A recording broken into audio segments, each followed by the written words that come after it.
રાવણ જો બ્રાહ્મણ હતો તો પછી વિભીષણ બી બ્રાહ્મણ જ હોઈ શકે, અને રાવણ જો રાક્ષસ હતો તો પછી વિભીષણ પણ રાક્ષસ જ હોય.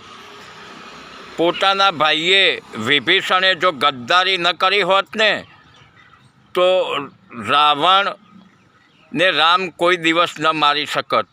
કેમ કે રાવણ તે રામનો પણ બાપ બને તેવો હતો, પરંતુ ભાઈએ ગદ્દારી કરી ત્યારે જ રાવણને પહોંચી શક્યા, રાવણને મારી શક્યા. અને ત્યારથી જ કહેવત પડી કે ઘર ફૂટે ઘર જાય. ભાઈએ જ ભાઈને મરાવ્યો અને પછી કહે કે તે તો રામ ભક્ત હતો. કોઈ રામ ભક્ત નહોતો, તેને પોતાના સ્વાર્થ માટે આ કર્યું હતું. કારણ કે રાવણ તેને ગાદી આપતો નહોતો, કંઈ આપતો નહોતો, એટલે ભાઈને મરાવ્યો હતો ગાદી માટે.